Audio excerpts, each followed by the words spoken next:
to actually get on the road. It was crazy. Does Chicago handle snow better than we do on the East Coast? I don't know. I think like the main roads are completely clear, but like otherwise it's pretty annoying to drive. So Yeah. Okay. Did we lose somebody? Oh, maybe not. Okay. So I hope you guys are all doing well. I do want to get you up and playing a little bit today. However, we're gonna start with some video stuff, and hopefully other people join us while we're doing some video stuff. You guys all know, hopefully by now, who Jacob Collier is. Anybody not know? You can feel free to say you don't know who he is. Okay, Luca. So Jacob Collier is he's a younger guy, great pianist, and basically plays every instrument almost, and creates all sorts of music and all sorts of stuff, and does a lot of vocal stuff on his own as well. And has created a bunch of harmonizers, so when he sings, he can harmonize his voice and do different things. But he's really a jazz guy who's sort of trying to make his way into the R&B pop world. But he's like, I usually describe him as somebody who has like musical ADD, and the fact that like he can't focus on one thing long enough. And part of it is it's that his mind works so much more brilliantly than I think most people's, where all this stuff goes on in his head at the same time. So he does a lot of sequencing and recording like we've been doing, where you record to the click track, but he records like every instrument. And then he has set up his live stage show, sort of like a couple years ago, he released an album called In My Room. Sort of like his actual room was set up. So it's like a big circle, and he's in the middle, and he goes from playing drums to playing piano to singing to playing bass to doing stuff. He just moves around. But what he does is he sequences everything. So he has loop machines on some of the stuff when he does live stuff, so he can set the loops, but he's playing with himself with a click track the whole time. So it's really sort of cool. And when he does live performances, he creates the backing track with missing parts so that he can play them actually live. So he's actually playing live, but his mind is just like crazy genius. Good. Okay. He's from London. His parents are both musicians. So he released a new album earlier this year, and he was on The Late Show with James Corden earlier this week. And they do like a small interview, which talks about his Grammy nominations. He's been nominated for a ton of Grammys recently. And let me pull up some stuff so you can see. I'm going to do the interview first, and then I'll show you the live performance of what he is doing. Okay. By the way, when I am recording this to put on YouTube for the people who are missing, when I record this stuff, sometimes I did some of the stuff yesterday with Saturday Prep. When it goes on YouTube, I have to take it out, or it won't let me put it up because it's copyrighted by Jacob Collier. So it's actually blocked internationally. So if you watch this later on our YouTube thing, these videos will be blocked out. But you can search them yourself so that they get the monetization of it. Okay.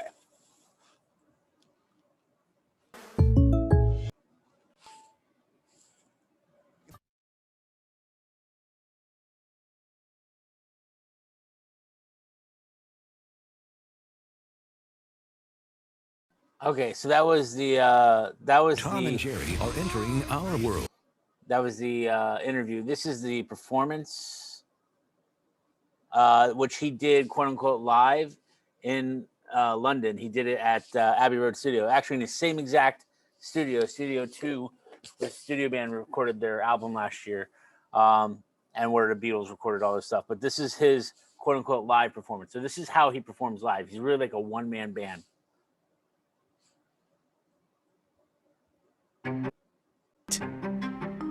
It's red, white, and green. It's lab grown. It's putting us at risk. It's a competition.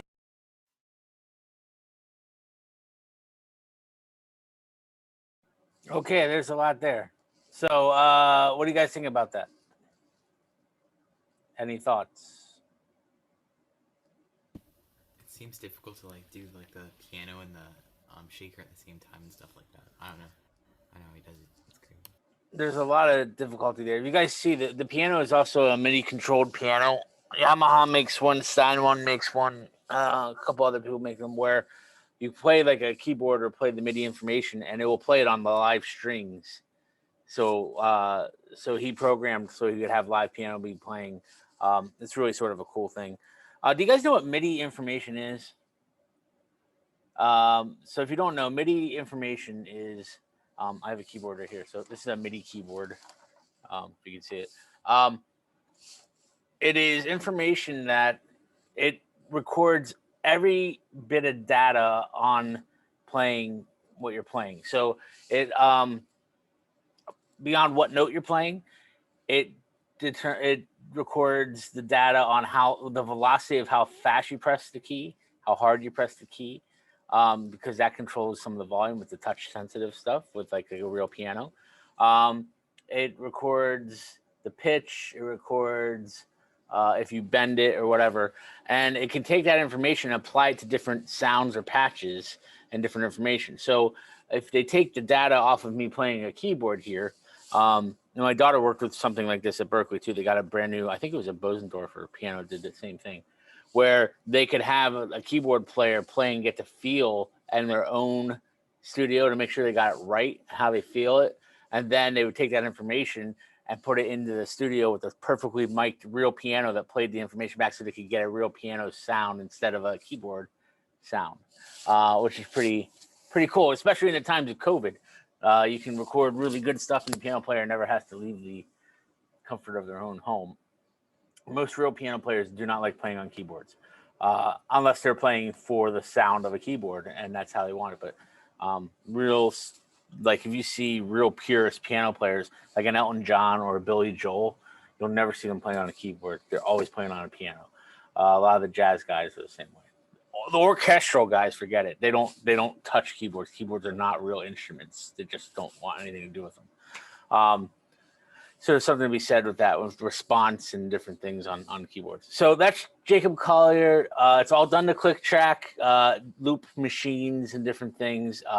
And he's sort of getting into the pop world with that stuff. But if you've done if you've seen any Jacob Collier stuff in the past, if you've been at our jazz camps over the years, we used to show his Flintstones thing. You guys know what I'm talking about? He did a vocal thing of Flintstones.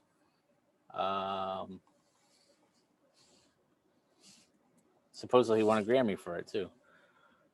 Yeah, it was I think it was like the 59th Grammy Awards. He got it for like best arrangement for vocals. Yeah.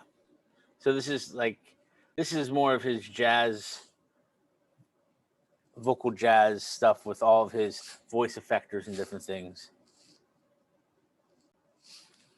Checkers game where grandson and granddad will bond. This is the kid.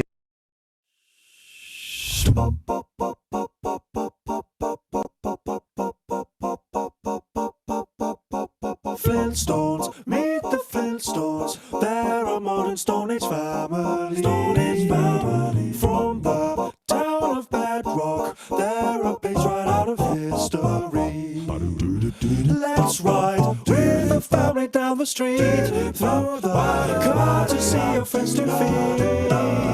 When you're with the Flintstones, have a yabba yabba dabba time.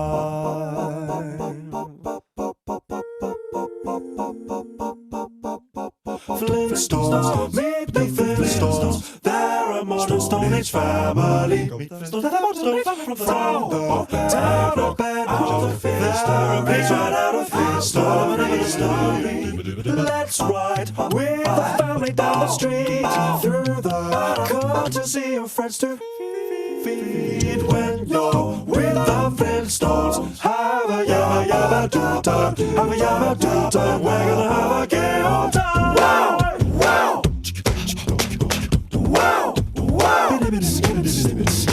wow, wow, wow, wow, wow, wow, wow, wow.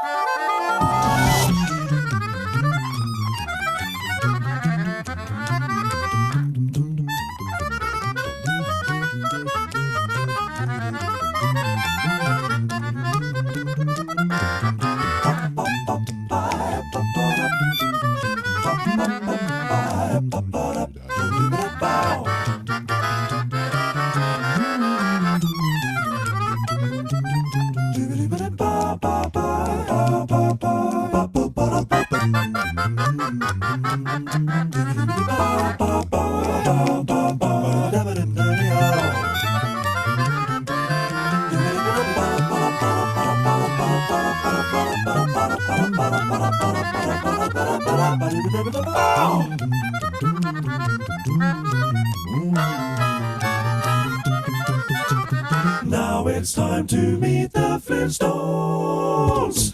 Flintstones, meet the Flintstones. They're modern Stone Age family. From the town of Macbeth, they're a page of history. Someday, maybe Fable will bite, and the cat will stay out for the night. When you're with the Flintstones, yabba yabba yabba yabba yabba yabba, we'll have a gay old time.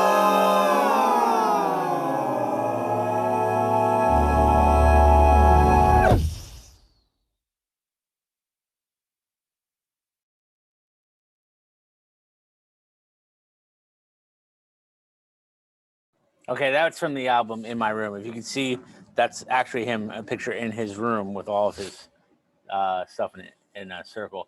Now, if you listen to that, obviously he's not hitting all those vocal ports for his range. He's playing it. You can tell he's a jazz piano player. He's playing some of those vocal parts in there and singing them back so he hears it and then can do it. If you can hear it, you can do it. If you don't know who Jacob Collier is, or if you didn't, you got to check out his stuff. But it's all like he's like on a different level of hearing things and doing things. But in the interview with James Corden, he said something that I want you to keep in mind. He said it took that little happy 2021 thing he did on the live MIDI thing. He said it took about 40 takes, and that was about a 10-second clip, 20-second clip. 40 takes to get it right. But we only see them getting it right, right? It's all publicity and image. What you see for these people, they only put out the things they want you to see. You don't see the struggling, the practicing, and all the other stuff behind. So I'm telling you that for two reasons. YouTube, if you're not controlling what's on YouTube, is permanent. So if you do a live performance and it's not perfect and somebody records it, it's out there forever. These artists only put up like the best stuff on their channels because they only want like official videos and different things. But there's a lot of practicing and a lot of, he had to at least practice that and then try to record it 40 times. And we saw like a 2-second thing that went viral and everybody's talking about, and it helped promote his album and different things. But you only see the success. You don't see the failures. The failures make the success, right? He could have released the 39 tries before that, but he didn't. He only released the one because that's what you want to see. But we forget that there's a process. We just see him and we're like, he's on a different level. He's just awesome all the time. He's still working out the different things in programming and playing stuff with MIDI and slowing stuff down and doing the stuff he needs to do. So I don't want anybody to feel like there's not a ton of work that goes into what he does, because there is. So you need to keep working too. And like that stuff's not unattainable. You're only seeing the final result. You're not seeing the process. We need to work on our process to get the final result. So that's enough on Jacob Collier, but I just thought I'd share that stuff with you. Any questions about it before I move on to the other stuff? Our process? Because I want to hear you guys play a little bit. No? Okay. Okay, so who would like to volunteer to play a little bit with Strasbourg St. Denis with the backing track? Isn't this the week where I said I was going to volunteer everybody along the way anyway? Who would like to go first? What am I doing? The middle school kids. There's only one volunteered and the rest chickened out yesterday. Oh.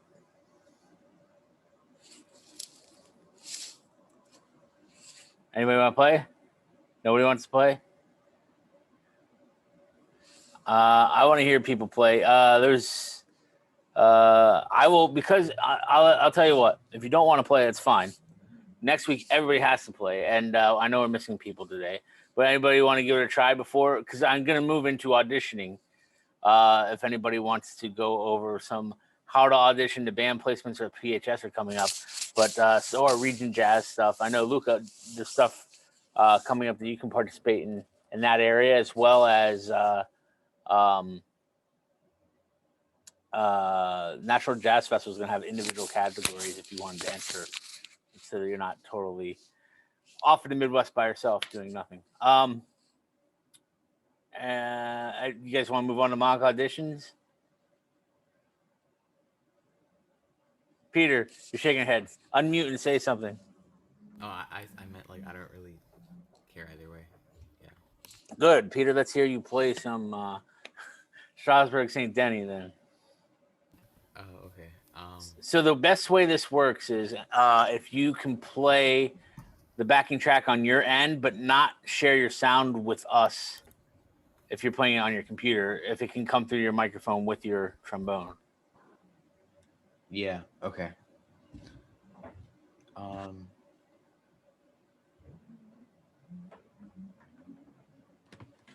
Wait, should I play the head as well, or just this? Yeah, play the head, and then you can start to improv a little bit. Okay. Oh.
Okay, you're good.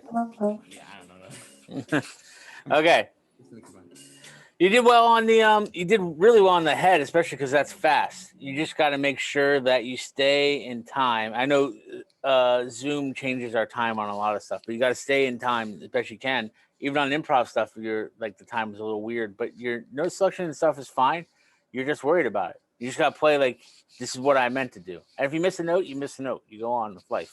But I thought you did a really nice job. The head is really difficult on trombone. There's a lot of this stuff going, and the range is a little bit difficult. I was doing it before, and it's like this slide just it's like jerky. Yeah. Kind of, because how fast the slide is. You guys know Ashley Chen? She's a vocalist in studio band. Her little brother Matt plays trumpet, and he did pretty well on it in middle school last night. And the range, same brass players, the range is difficult. So, okay, Luca, you want to give it a try? Not really. Okay, you can wait till next practice with week. the head. That's fine. You can play. Chris, you want to give it a try? Nope. Sebastian, give it a try. No, you guys are all wimping out. Peter's the only one who stepped. Actually, I didn't give Peter a choice, but he said he didn't care, so I made him play. So he did a good job. So everybody's gonna have to play that for next week, and then we're gonna do video recordings of that along the way. Not during this week, but we're gonna talk about next week and piece it together. And I'll pop it all in. Okay, so you're gonna talk about auditions. You guys want to talk about auditions? Auditions in general, whether it's for PHS band or region jazz or all-state jazz or college, getting into college. They've all taken a change from last year to this year, that everything is now virtual. It's usually about November, December, January. Most of the kids who want to be music majors are flying all over the country doing their auditions, and now everything is via Zoom, including the stuff we're going to do at PHS. which includes, the same stuff of sight reading and scales and all sorts of stuff. And we'll see what's happening. I'm just reading an email, by the way, from school updating us on possible school tomorrow. Just came across, but it looks like they're going to. It hasn't been decided yet, but they're leaning towards an all virtual day tomorrow, which means even if we're home for snow, we have to have our classes. So just to be prepared for that. Okay. So for the PHS auditions, we do scales and 2 sight reading pieces. 2 scales, 2 sight reading, and that's pretty much it. So we're doing it via Zoom, and let me show you exactly how stuff would be done. Luca, did you audition for us last year and then you moved, or you didn't audition? I auditioned, yeah. Yeah, you auditioned. Okay. So everybody here, except for Sebastian, actually, has been through this process. Sebastian gets to go through a worse process than most of you this year because he, long story short, because he's my son, and out of fairness to everybody, because no matter what band he gets into, it's going to be questioned because he's my son. He, instead of working with either just Mr. Grimaldi or myself, he gets like a team of teachers who get to watch his audition live to make sure that nothing funky goes on. So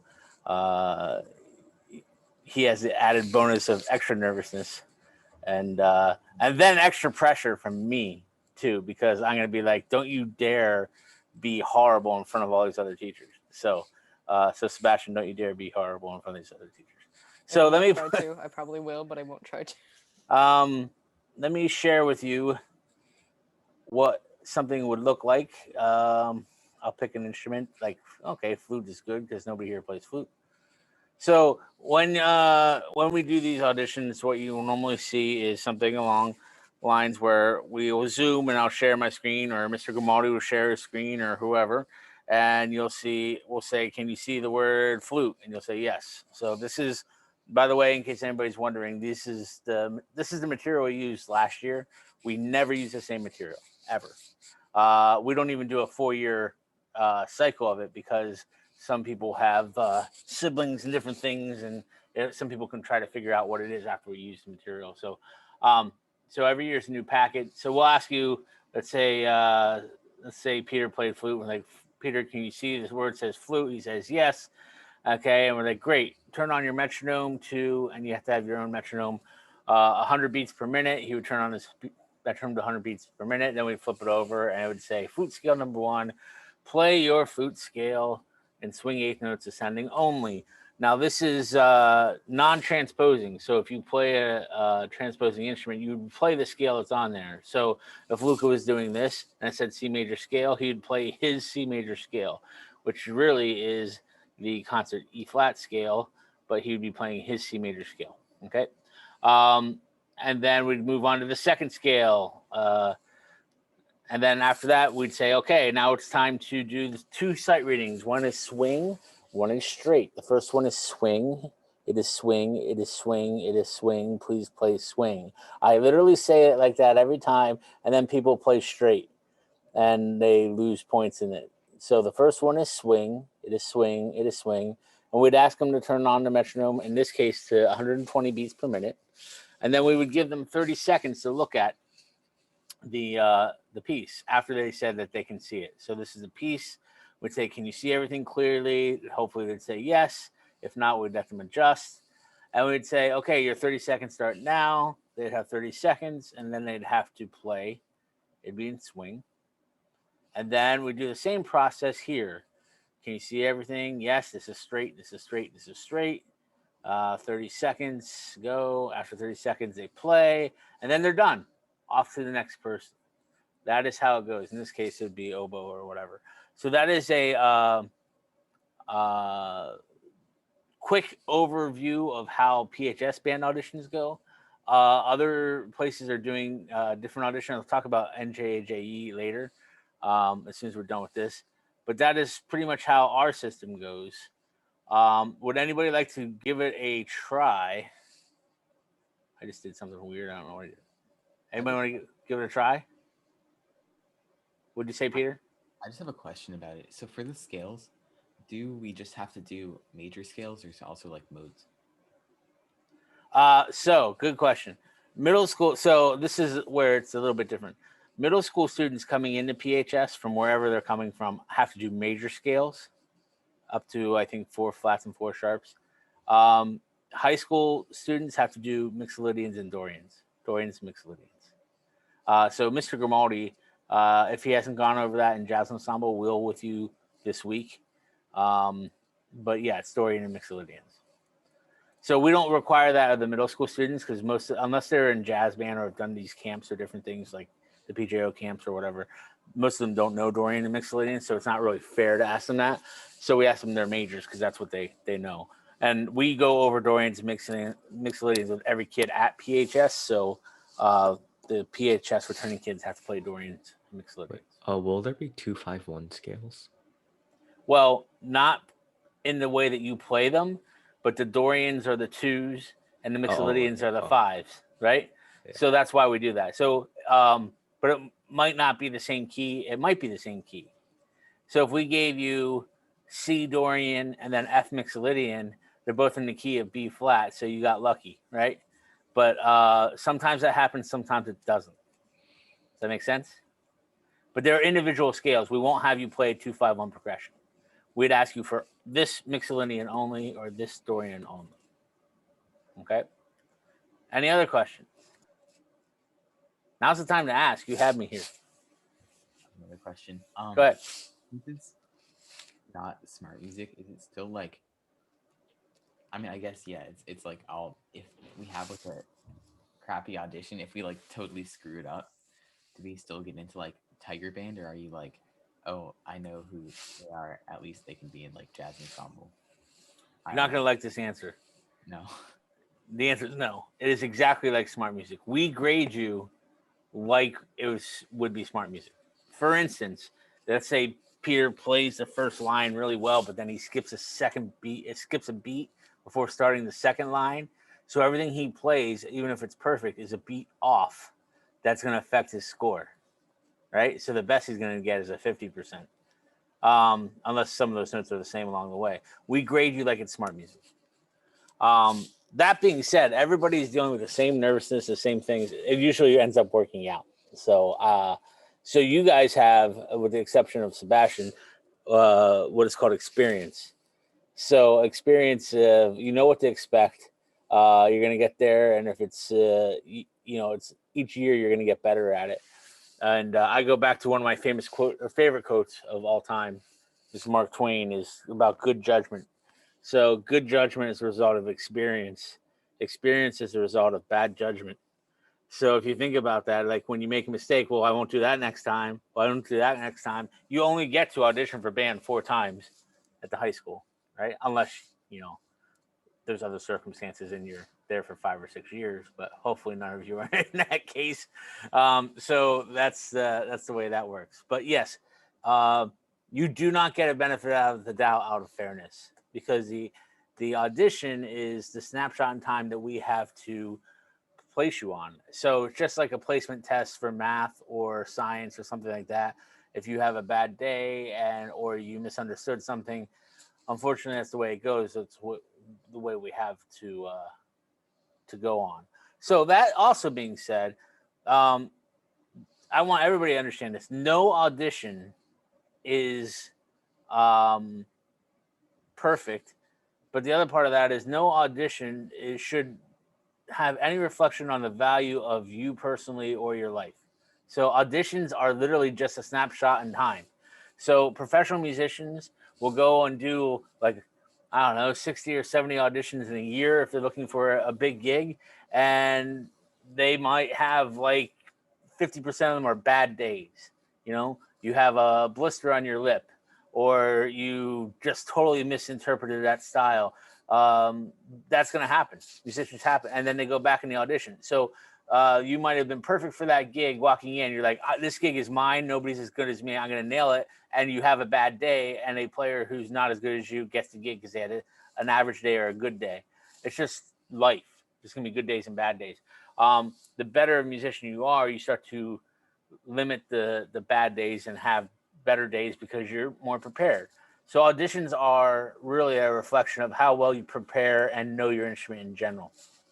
So our auditions to high school, there's, some people say you can't prepare for them, and I totally disagree with that. You prepare by knowing your scales, and you prepare by practicing sight reading. So the thing with sight reading is not to get flustered, to stay with the metronome, stay on the beat. We're not going to pick anything super fast, right? But you need to prepare by practicing sight reading. Okay, force yourself to do it. Everybody hates sight reading. It's the hardest thing to do as a musician, right? Which is why we ask you that. We have so many good musicians that we want to see. That's what separates. If we gave everybody a prepared piece to practice, pretty much at the high school, everybody would prepare it to a level where everybody should be around the same level. What separates is the sight reading, which is why we don't waste the time of the prepared piece. We just go into the sight reading just for us. For regions or whatever, that's not always the case. Okay, prepared pieces can show you people's abilities that you might not know, right? But we're in a different situation. So it brings me back to, would anybody want to try a mock audition here? Those of you who were in PJO Saturday prep last year, you couldn't get enough of the mock auditions, and this year you're like, I don't want to do it. Nobody wants to do a mock audition? Okay. You don't have to do mock auditions. That's fine. So let's go to what are you listening to on your instruments? Like Peter, do you listen to trombone players? Chris, do you listen to trombone players? I recently have been listening to like Bill Waters because of the too little time thing, but like, yeah, that's all. I don't really listen to too much. What do you like about Bill Waters? I don't know. Just that like Mr. Maldi's into like emulate that playing. Okay. Chris, who do you listen to? Probably Bill Waters. So Same Bill Waters. Okay. Yeah. So for those of you who don't know who Bill Waters is, what can you guys tell me about Bill Waters? he can play really high. Okay. Let's Plays find on, it. like, tiny horn. He plays on a really small horn because he's a lead player, right? Yeah. So this is When school isn't a place you have to be, why not go to school where remote learning can be as remote as you want?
Okay, what do you guys think?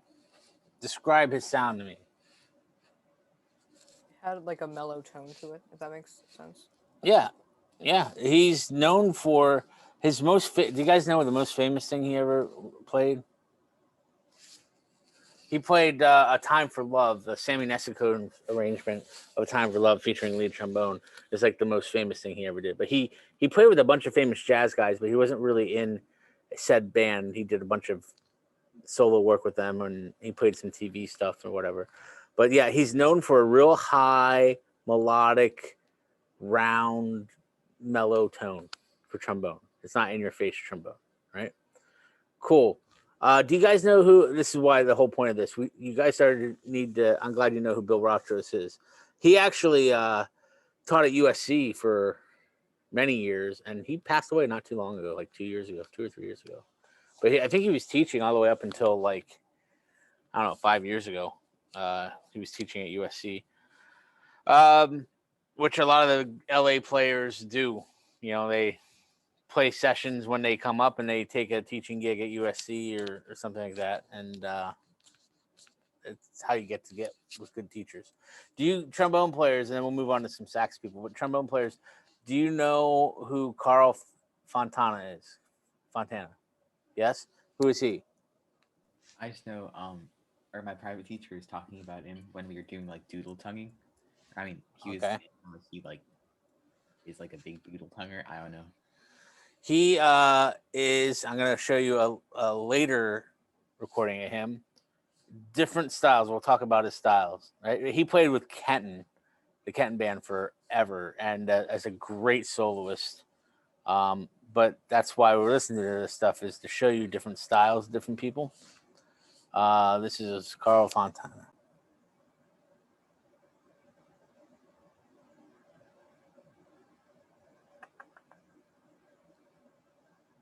The Countermatch Adaptive Moisture Lotion I recommend to my friends because it works for most people with normal skin. It's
Okay, thoughts on his playing and style? No thoughts? Like breathy. I don't know. The tone's different. Yeah. It is different. It's breathy. It's like it flows. So he makes it look. Forget the listening. Makes it look so easy. So easy. It's just there. His embouchure hardly ever moves. If you look at it, like nothing. It's just like it's just flowing out of him.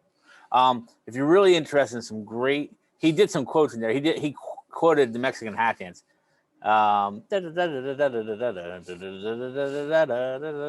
Whatever it is. But yeah, it's very, very different sound. If you want to hear some great stuff of his, especially Latin, you want to check out Stan Kenton's Cuban Fire Suite. It's all a lot of trombone solo with big band. It's really, really good. Okay. Luca, who do you listen to? I don't want to ignore you. For sax players. For sax players, Yeah. I don't know. I guess like recently I've been listening to some newer stuff. Okay. Like who? One of my there's a Kamasi Washington. He's like a newer sax artist, but his stuff is like, it's not really traditional. It's very unusual. Nice. How do you spell that? Kamasi Washington. Kamasi. There it is. I'm not familiar. I'm not hip.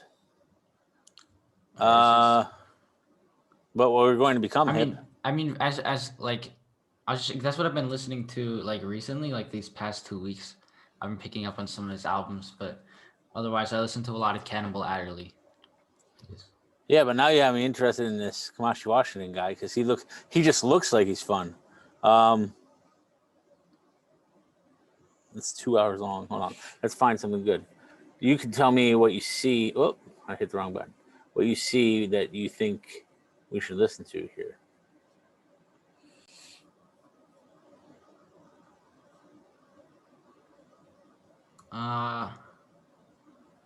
Claire de Lune is, well, that's a cover that he did of another piece. Of a Chopin piece, yeah.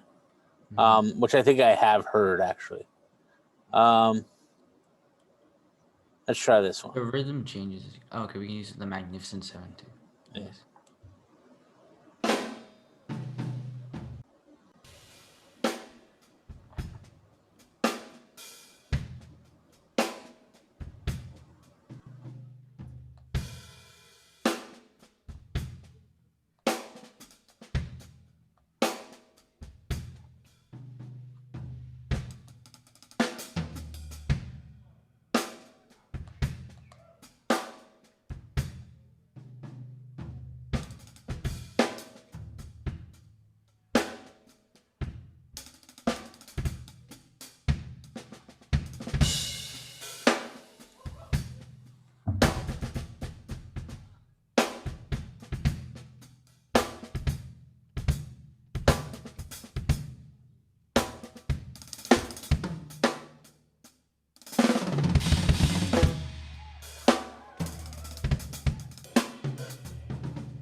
Okay, I'm digging it. Why do you like him, Luca?